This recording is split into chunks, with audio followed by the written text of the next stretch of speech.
وبركاته. إن الحمد لله نحمده ونستعينه ونستغفره ونعوذ بالله من شرور أنفسنا ومن سيئات أعمالنا. من يهده الله فلا مضل له ومن يضلل فلا هادي له. أشهد أن لا إله إلا الله وحده لا شريك له وأشهد أن محمدا عبده ورسوله لا نبي ولا رسول بعده. أما بعد. Majelis kita di pekan sebelumnya membahas tentang khulu', bab ma jaa fil khulu'. Di bahasan tersebut kita mendapatkan faidah dari perkataan ulama bahwa khulu' ulama berbeda pendapat, apakah dia talaq ataukah dia fasakh. Sebagian ulama mengatakan dia adalah talaq, dan itu termasuk mazhab Syafi'iyah. Sebagian mengatakan dia fasakh, yakni terhapusnya pernikahan. Dari itu Nabi SAW menghukumi khulu' tersebut iddahnya dengan satu haid saja, sementara talaq jumlah iddahnya itu ialah 3 kali haid, dihitung satu iddah. Sekarang kita masuk ke bahasan berikutnya. Setelah dibahas tentang hakikat dari khulu' dan bagaimana hukumnya, dibahas oleh Al-Hafidz Abu Isa At-Tirmidzi, bab ma jaa fil mukhtali'at, bab bahasan tentang perempuan-perempuan yang meminta untuk khulu'. Hadis yang pertama, qala haddatsana Abu Quraib. Abu Quraib ulama hadis yang sangat populer. Namanya Muhammad ibn al-Ala al-Hamadani al-Kufi, seorang ulama yang masyhur sekali dan beliau thiqah. Qala haddatsana Muzahim ibn Zawad ibn Ulbah an abihi an Laitsin عن أبي الخطاب عن أبي زرعة عن أبي إدريس عن ثوبان عن النبي صلى الله عليه وسلم المختلعات هن المنافقات. Di sanad hadis ini jamaah ada beberapa rawi yang dinilai oleh para ulama menjadi penyebab sanad hadis ini dhaif. Di antaranya adalah Laits. Di situ ada Laits an Laitsin.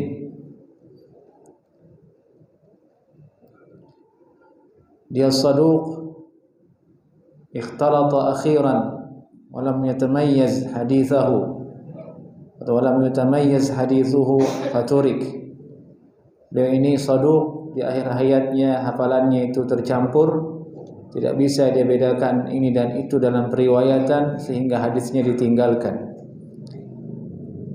Ada juga Abu Khattab di situ, an Abil Khattab. Abil Khattab ini dinilai majhul oleh ulama dan dia adalah penyebab menjadikan hadis dhaif karena ada rawi yang majhul, tidak diketahui hukumnya oleh ulama.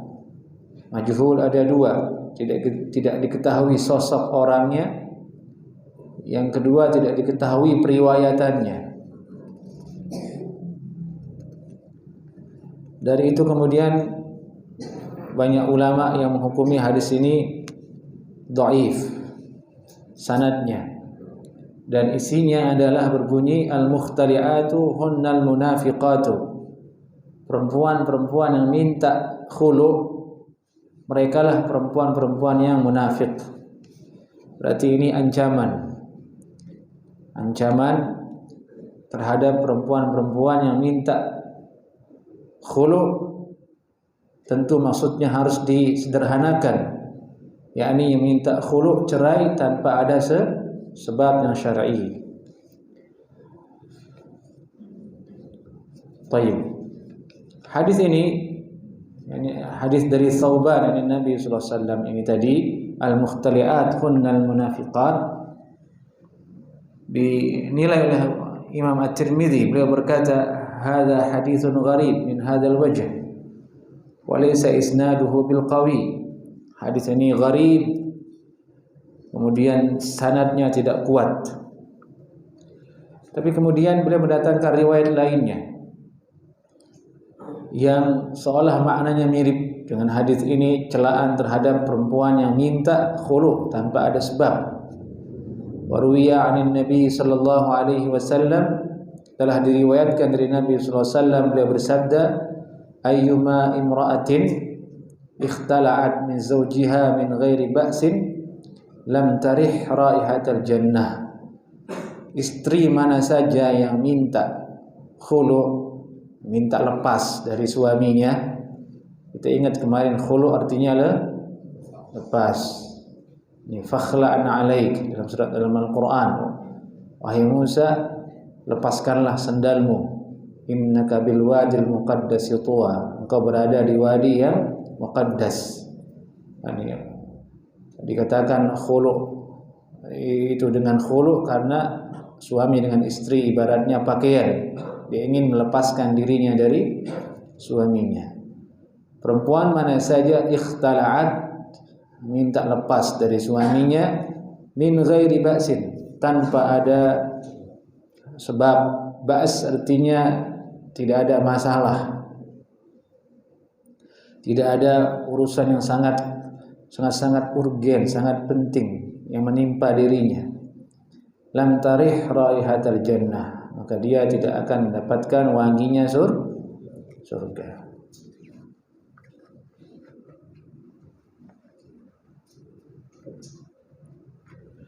Dan riwayat tersebut kemudian didatangkan oleh Abu Isa At-Tirmidzi. Beliau berkata, qala amba'ana bidzalika Bundar. Kami telah mendapatkan hadis yang seperti tadi itu dari guru kami bernama Bundar. Bundar juga ulama yang thiqah. Qala ambana Abdul Wahhab qala ambana Ayyub an Abi Qilabah amman haddathahu an Thauban anna Rasulullah sallallahu alaihi wasallam qala, Nabi sallallahu alaihi wasallam bersabda, ayyuma imra'atin sa'alat zawjaha talaqan min ghairi ba'sin. Istri mana saja yang meminta cerai kepada suaminya tanpa ada sebab yang buruk, faharamun 'alaiha raihatul jannah, maka haram atasnya atau bagi perempuan tersebut wangi surga, aroma surga. Tidak dapat masuk surga. Kalau wanginya saja, aroma saja yang dia tidak bisa cium, apalagi bisa masuk. Dalam satu riwayat wanginya surga itu bisa dicium aromanya dari jarak 500.000 tahun. Nah, ini ancaman keras bagi perempuan-perempuan yang minta cerai kepada suaminya tanpa ada alasan yang syar'i. Dan hadis ini disahihkan oleh Ibnu Hibban dan Ibnu Khuzaimah. Al-Hafidz Ibnu Hajar dalam Fathul Bari beliau mengatakan, rawahu ashabus sunan wa sahhahahu Ibnu Khuzaimah wa Ibnu Hibban. Hadis ini diriwayatkan oleh pemilik kitab sunan dan disahihkan oleh Ibnu Khuzaimah dan oleh Ibnu Hibban. Ashabus sunan diantaranya maksudnya Sunan At-Tirmidzi, Sunan Abu Dawud, Sunan Ibnu Majah, Sunan An-Nasa'i. Mereka mengeluarkan hadis ini, meriwayatkan hadis ini dan disahihkan oleh sebagian para ulama. Ya, artinya hadisnya sahih. Berarti dia masuk ke dalam bab at-targhib wa tarhib. Dan ini khusus bab at-tarhib, yakni memberikan efek takut kepada manusia, kepada perempuan, agar jangan dia cepat-cepat mengajukan cerai. Dan kita dipertontonkan oleh media, ada public figure ke KUA gugat cerai, artis fulanah gugat cerai, fulat gugat cerai tanpa ada sebab syar'i. masuk ke dalam hadis ini. Artinya perempuan itu kalau ada di sini jamaah perempuan disuruh sabar kepada suaminya dengan kekurangan suaminya.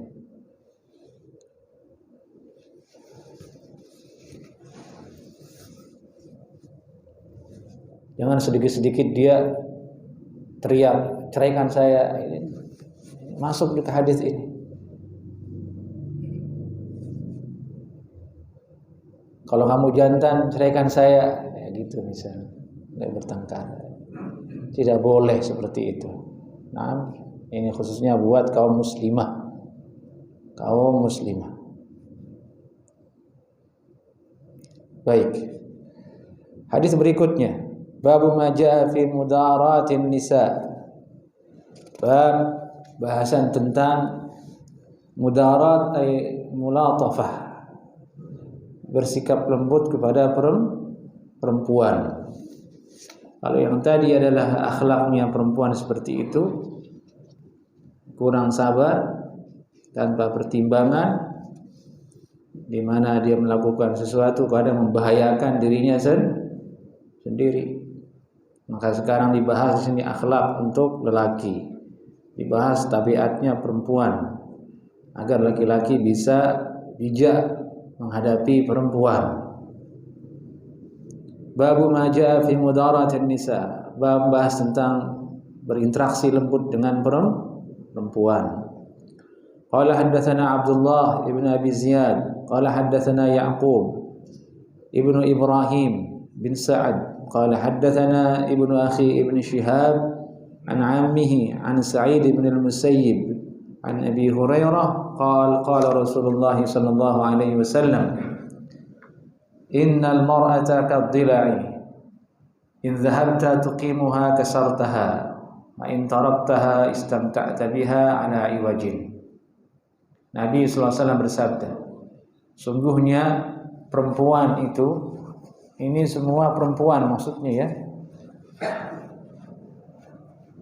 Kalaupun seandainya dikhususkan perempuan yang ada di zaman Nabi sallallahu alaihi wasallam, maka tentu perempuan setelah di zaman Nabi lebih akan parah keadaannya.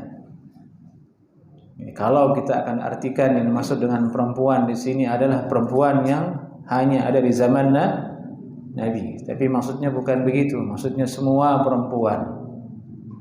Sungguhnya perempuan kadila, seperti dila. Dila itu tulang rusuk.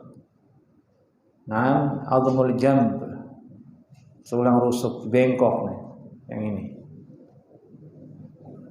Dalam satu riwayat disebutkan wa inna awja syai'in min ad-dila'i a'laha. Bagian yang paling bengkok di tulang rusuk kita ini yang melingkar begini ini, yang paling atasnya, yang paling atas, bengkok dan keras. Berarti ini tabiat perempuan yang disebutkan oleh Nabi sallallahu alaihi wasallam. Ini wajib diingat oleh laki-laki, oleh para suami. Kadila. Bagaimana tulang rusuk itu yang bengkok tadi itu? Tulang berarti sudah keras kan? Keras, kuat, kokoh, dan bengkok pula. In dhahabta tuqimuha kasartaha. Menurut laki-laki ini harus diluruskan karena dia bengkok.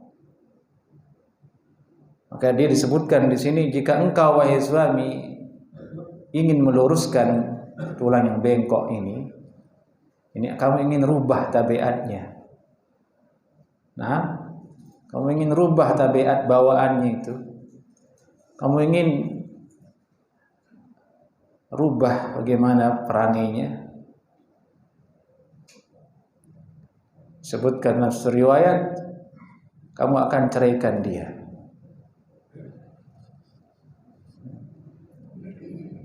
Di sini disebutkan tuqimuha kasartaha. In dhahabta tuqimaha, kalau kamu ingin rubah, kamu ingin luruskan tulang itu, kasartaha.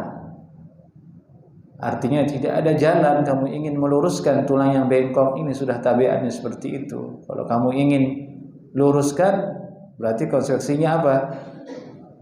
Dia akan patah. Bukan patah lagi, kamu tumbuk dia. Iya kan? Kamu ingin luruskan tulang yang bengkok seperti itu. Bagaimana caranya? Daur ulang kan? Ambil itu tulang di blender atau ditumbuk, baru ditaruh di cetakan jadi lurus. Tapi berubah, bukan lagi dila namanya. Nah, itu namanya tulang kering yang ada di betis kita itu lurus. Seperti itu perumpamaan dari Nabi SAW. Bahwa maksudnya tidak ada jalan kita untuk bersikap keras atas perempuan. Itu yang pertama. Dan tidak ada jalan kita untuk bisa merubah tabiatnya. Jadi kalau antum melihat istri antum ngambek, itu biarin. Itu bawaannya dia. Hatta walaupun dia jadi nenek-nenek, bawaannya tetap seperti itu. Ngambek. Jangan paksa dia minta maaf enggak? Enggak bisa ya. Kecuali perempuan yang memang dikecualikan, seperti dalam hadis, dia tidak akan tidur kecuali dia datang ke suaminya bersimpuh, maafkan saya. Itu hanya di hadis tempatnya. Itu gagak berwarna putih. Tidak ada. Sangat-sangat langka. Ya, maksudnya sifat-sifat buruk yang seperti itu di mata kita laki-laki, itulah bengkoknya dia. Nah, itulah bengkoknya dia. Banyak dia bicara, agak cerewet. Nggak bisa antum merubah. Antum bisa nggak jangan bicara? Nggak bisa. Kalau antum mau nikah sama tembok, begituin antum.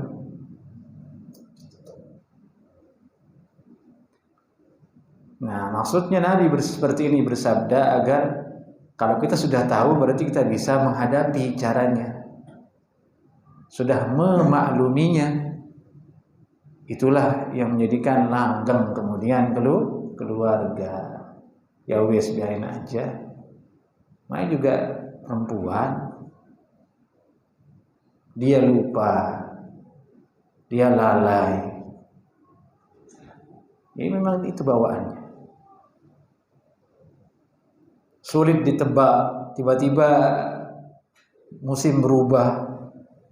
Tadi musim panas, ini musim dingin. Sulit ditebak perasaannya. Tadinya dia ceria jadi ngambek, jadi ngambek jadi ceria. Ditawarin enggak tapi iya. Bilang iya tapi enggak.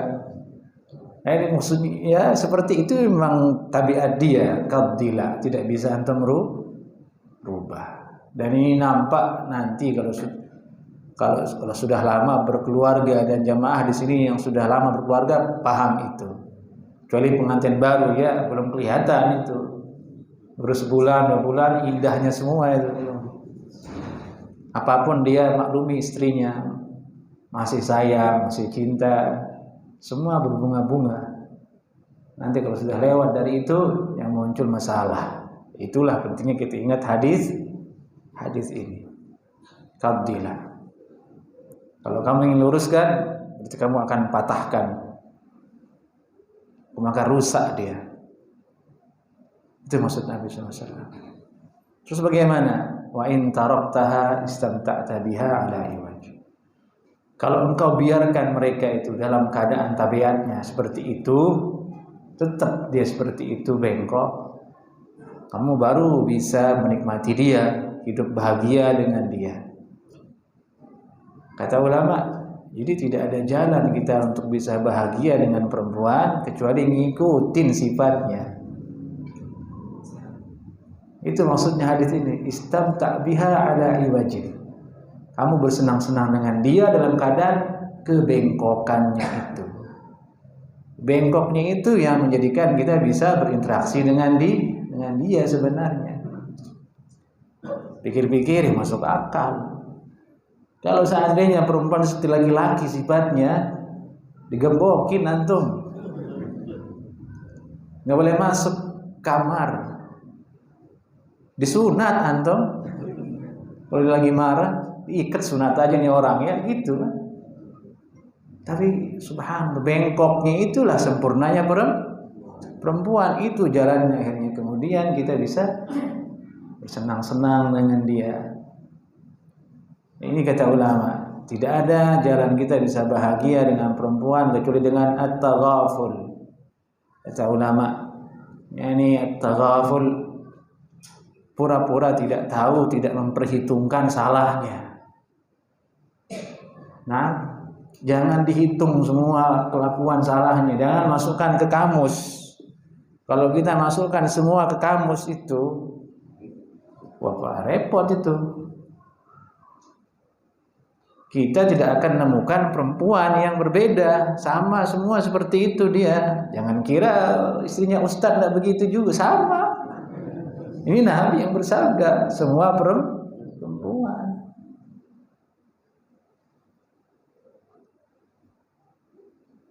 Antum nasihati dia sekarang, iya, nanti itu. Memang itu bawaannya. Kalau ingin bahagia, ya sudah, maafin aja. Mau juga perempuan. Jadi Nabi melarang, jangan pukul istrimu. Jangan pukul dia seperti kamu mukul seorang budak. Nanti kamu butuh sama dia. Istilahnya kamu ada syahwat dengan dia. Kan tidak enak jadinya. Tadi aja mukul, sekarang datang, kan begitu. Gimana itu? Enak nggak kayak gitu? Tidak enak. Dia disuruh sama Nabi, bawa slow saja. Nah, ini rahasia bahagia rumah tangga yang perlu kita ingat meskipun kita sudah lama berkeluarga. Justru semakin lama kita berkeluarga, semakin kita harus ingat kelebihan istri kita. Nah, Nabi bersabda jadi, tapi kalau kita kekeh sebagai laki-laki, kita maunya dia harus begini, ya sudah, itulah yang akhirnya berujung kepada cerai. Ya sudah, cerai. Gitu. Dalam riwayat Muslim disebutkan, innal mar'ata khuliqat min dhila'in lan tastaqima 'ala tariqah. Sungguhnya perempuan diciptakan dari tulang rusuk, dia tidak akan lurus di atas suatu jalan bersamamu.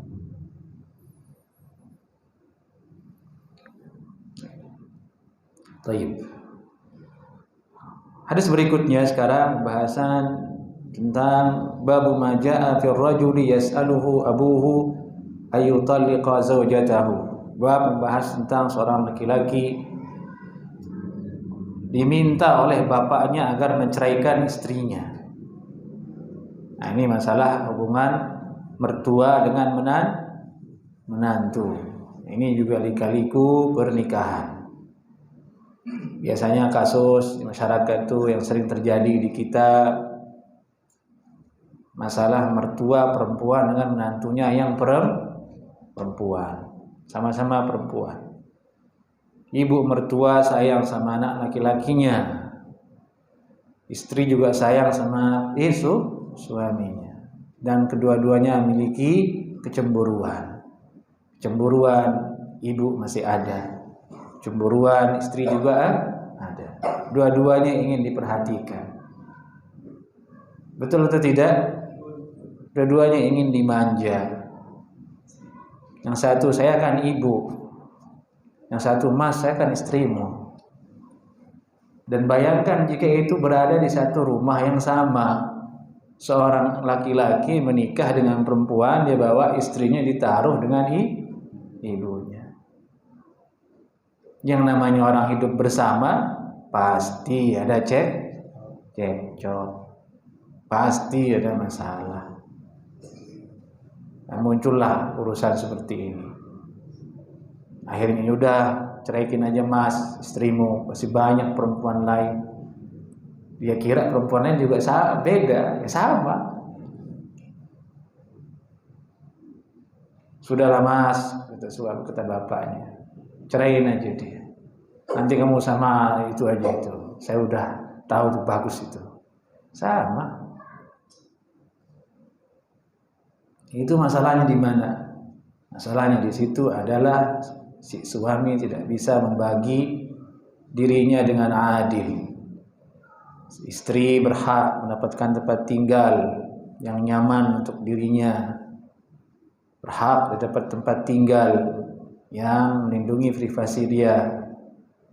Maka dari itu seorang suami alangkah bagusnya dia ngontrak pisah atap dari orang tuanya.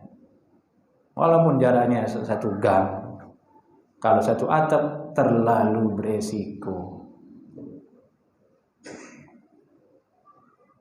Terlalu beresiko.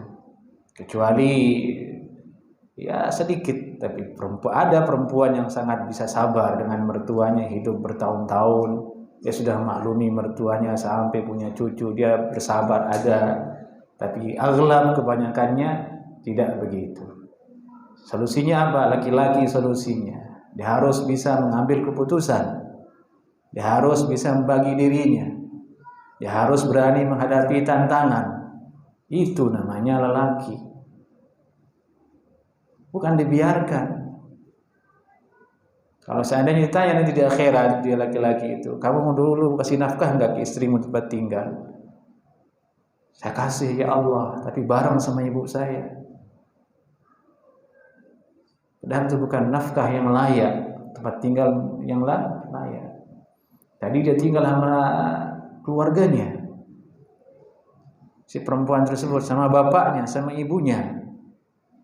Aman dia di sana, dimanja sama bapaknya, dimanja sama ibunya. Pindah ke rumah yang lain, bertemu dengan mertuanya, bertemu dengan saudara si suaminya di situ. Maka dari itu laki-laki harus belajar tentang itu. Bagaimana memposisikan diri. Kita juga sebagai seorang bapak mesti belajar tentang hal itu untuk masa depan anak kita sendiri. Dia sudah menikah, ya sudah biarkan dia mandiri, suruh dia ngontrak di mana itu, supaya lebih aman. Kecuali kasus berbeda, si ibu single parent, tidak ada yang akan menemani dia, itu masih masuk akal. Baik.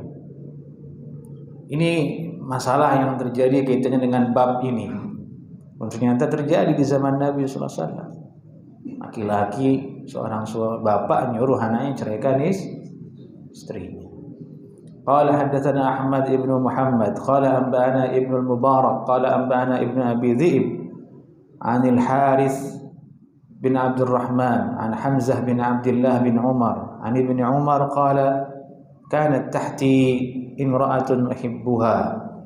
Berkata Abdullah bin Umar, dulu saya punya seorang istri yang sangat saya cintai.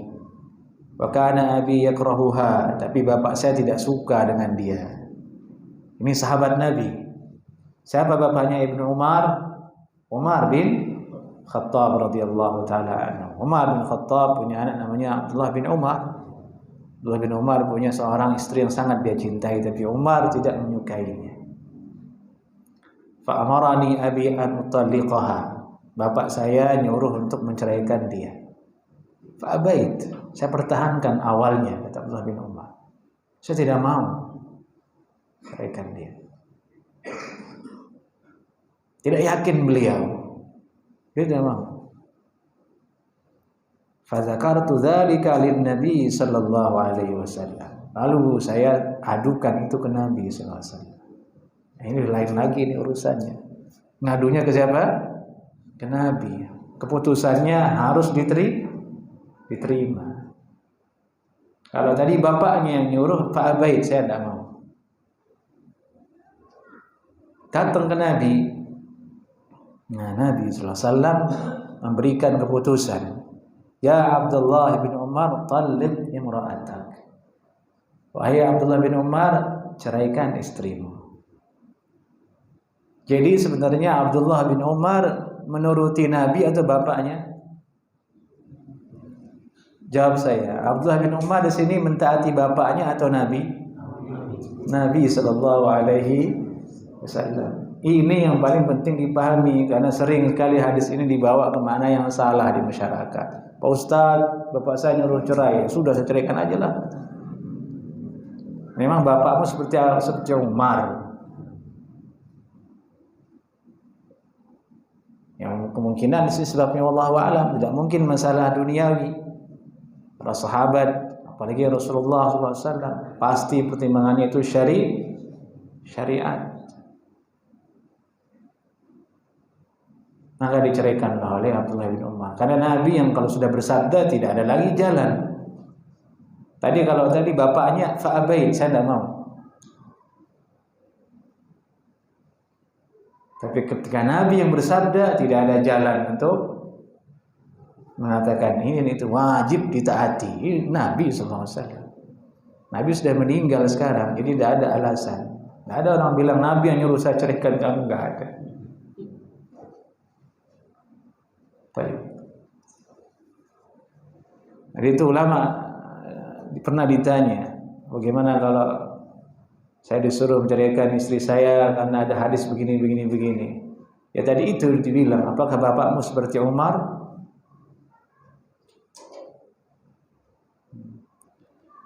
Karena tidak mungkin syariat itu menghendaki kemudaratan. Kemudaratan itu dihapus dalam syariat. Nabi bersabda, la darara wa la dirar. Tidak boleh ada kemudaratan menimpa seseorang dan tidak boleh kita menyebabkan kemudaratan untuk orang lain. Kalau ditaati perintahnya berarti akan memudaratkan dirinya sendiri dan memudaratkan istrinya. Jadi tidak bisa kita hanya ambil satu nas hadis yang dibentuknya khusus dulu, apa sebabnya tertentu kita tidak tahu sampai dibawa ke Nabi sallallahu alaihi wasallam. Lalu kita ingin terapkan di hari ini, sementara kita perlu nas yang lain, la darara wa la dirar. Maka hati-hati dan waspada menempatkan hadis ini agar tidak terjerumus kepada yang tidak kita inginkan dan kehendaki. Baik. Bab ma jaa la tas'al al-mar'a talaqa ukhtiha. Sekarang bahasan berikutnya. Bab membahas tentang tidak boleh seorang perempuan meminta agar saudarinya yang lain diceraikan. Ini bahasannya kata ulama, maksudnya ada yang mengatakan ukhtiha di sini madunya, darahnya madunya. Atau ada yang mengatakan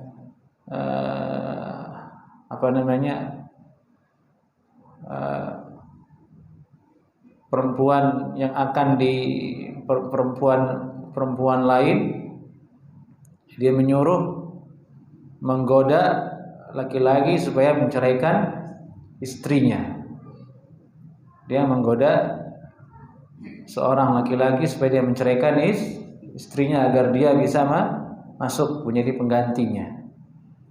Ini tafsiran sebagian ulama terhadap masalah ini sekarang. Ini hadisnya berbunyi qala haddatsana Qutaibah qala haddatsana Sufyan ibn Uyainah an Az-Zuhri an Sa'id bin al-Musayyib an Abi Hurairah yablughu bihi an-nabiy sallallahu alaihi wasallam qala la tas'al al-mar'atu talaqa ukhtiha. Tidak boleh seorang perempuan menuntut cerai saudarinya yang lain.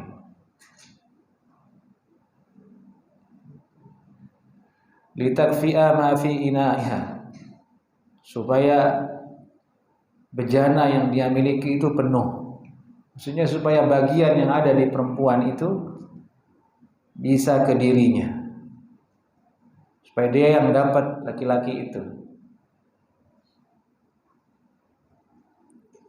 Gambarannya kata ulama, laki-laki punya 2 istri.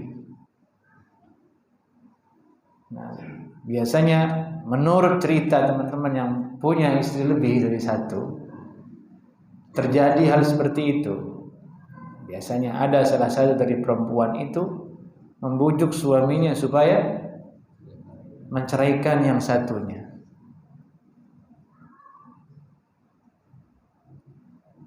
Entah itu istri yang pertama atau entah istri yang kedua. Sama-sama ambisi itu. Udah kamu cerai aja dia, ceraikan saja dia. Ternyata ini dilarang oleh Nabi sallallahu alaihi wasallam. Haram hukumnya. La tas'alil mar'ah talaqa ukhtiha. Tidak boleh seorang perempuan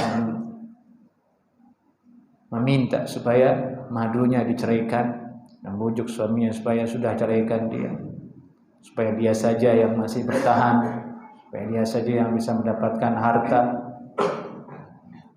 Diharamkan. Berarti ini akhlak yang mesti diingat oleh para perempuan agar tidak seperti itu.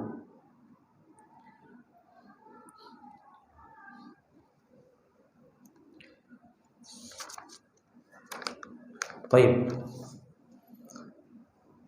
Bahasan berikutnya adalah babu ma jaa fi talaqil ma'tuh. Bahasan tentang hukum cerai al-ma'tuh. Al-ma'tuh itu artinya orang yang kehilangan akal. An-naqisul aql, orang yang kekurangan akal. Bagaimana hukum cerai dari seseorang yang dia akalnya kurang? Manusia yang akalnya kurang, spesifikasinya oleh ulama itu masuk kategorinya at-tifl, anak kecil, wal majnun, orang gila, was-sakran, orang yang mabuk. Orang yang mabuk. Yang anak kecil dan anak gila mungkin tidak ada kasusnya ya. Yang ada itu mabuk, laki-laki yang mabuk. Bagaimana hukumnya kalau dia menceraikan istrinya dalam keadaan dia mabuk? Orang yang sedang hilang akalnya, mabuk. Khamr diharamkan, diantaranya adalah untuk menjaga akal. Kalau orang minum khamr dia mabuk, akalnya hilang. Kalau akal manusia hilang, Masya Allah.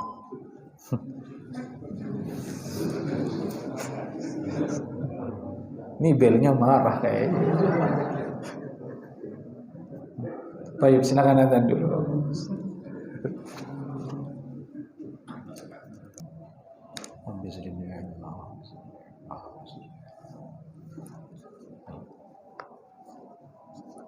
Baik, tadi kita bahas al-ma'tuh. Al-ma'tuh kata ulama an-naqisul aql. Orang yang akalnya berkurang dengan suatu keadaan dan kondisi. Di antara kondisi yang paling populer itu ialah mabuk. Mabuk dengan minuman atau dengan yang lainnya mengakibatkan akal tertutup. Dari itu setiap yang memabukkan dalam syariat disebut khamr. Khamrun itu penutup artinya. Dari itu jilbab itu bahasa Arabnya khimar. Khimar itu penutup kepala. Orang mabuk akalnya tertutupi. Syariat Islam menjaga akal. Di antara maqasidus syariah yang 5 itu adalah di antaranya hifdzul aqli, menjaga akal. Menjaga akal. Akal adalah keistimewaan yang ada pada manusia. Dialah manatut taklif. Ini sumber energi yang dengannya kemudian hukum syariat itu berlaku pada diri seseorang karena ada akalnya. Hanya saja ulama berbeda kemudian pendapat. Akal itu di mana? Apakah di hati ataukah di otak? Ada yang mengatakan di otak, ada yang mengatakan di hati.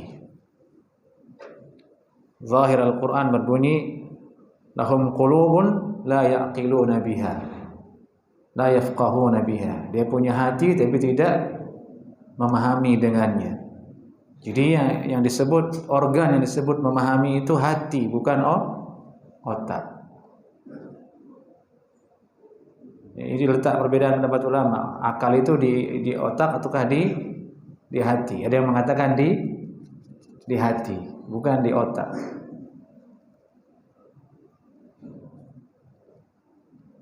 Jadi akal itu wajib dijaga.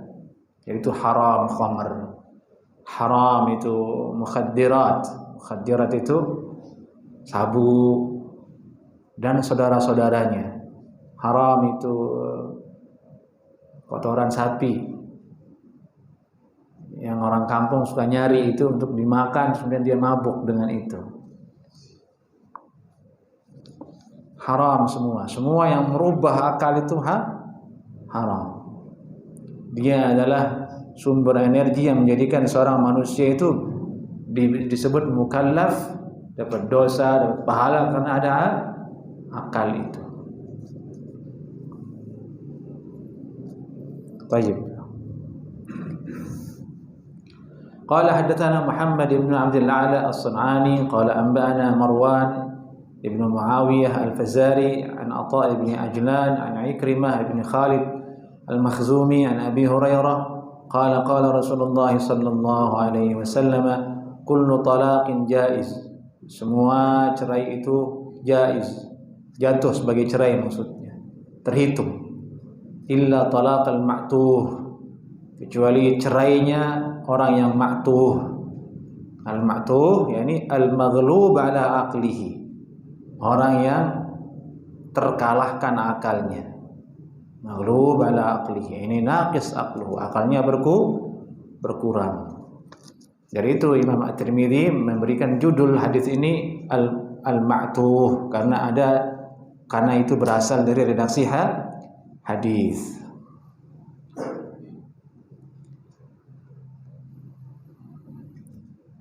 Hadis ini secara periwayatan dijelaskan oleh Abu Isa At-Tirmidzi.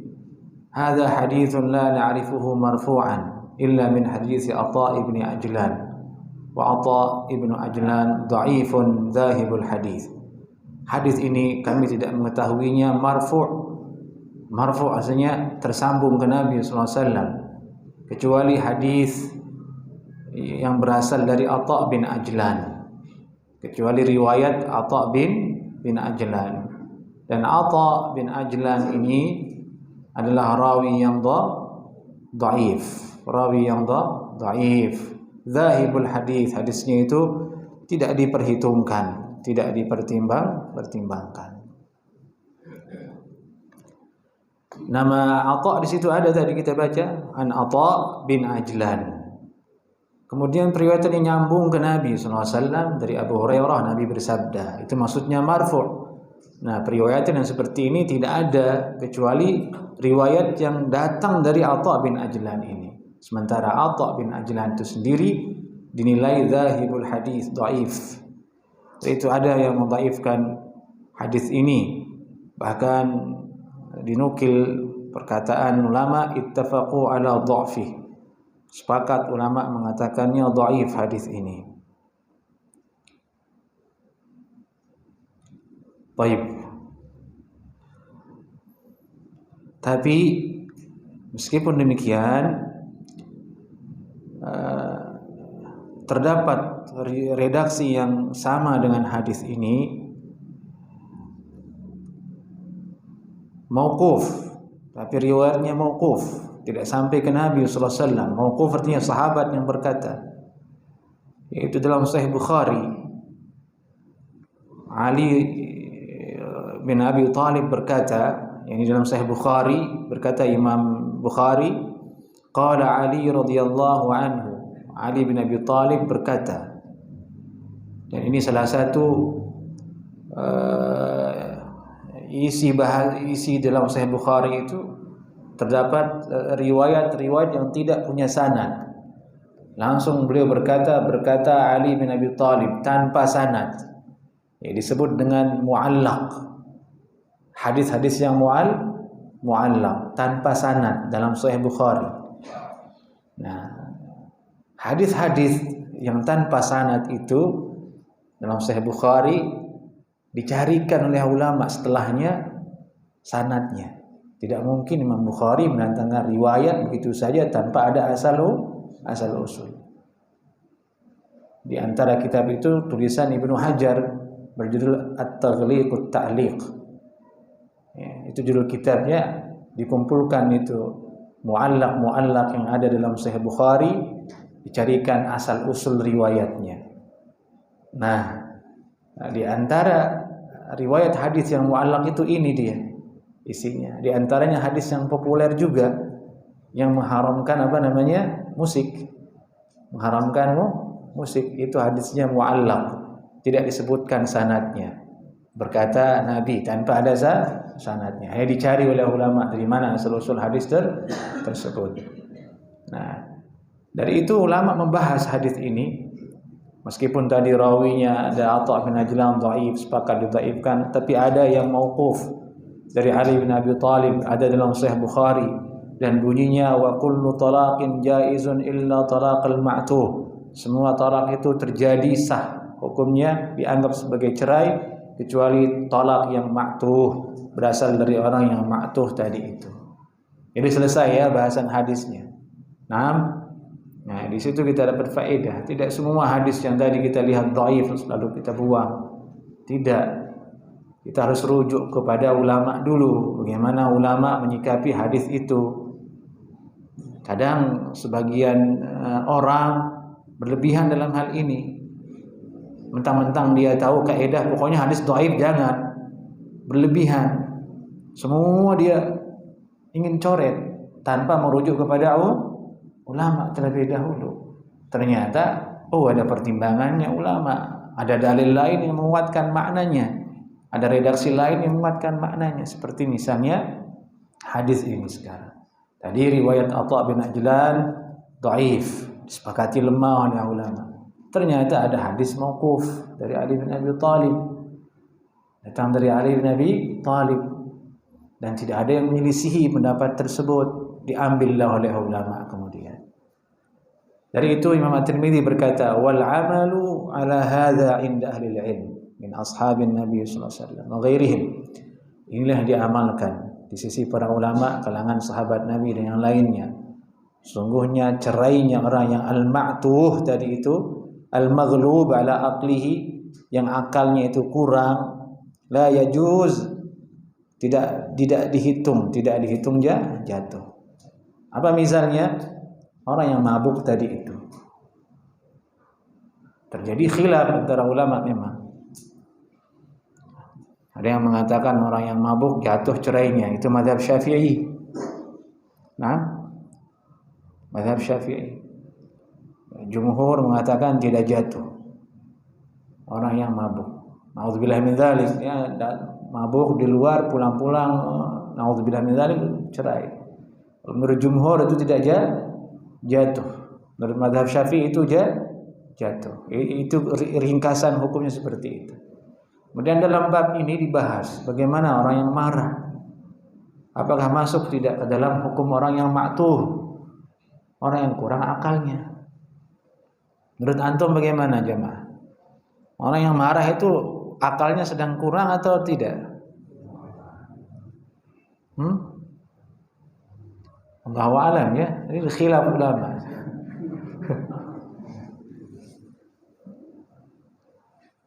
Tapi orang marah itu disebut oleh Nabi sallallahu alaihi wasallam, terutama hakim, mufti.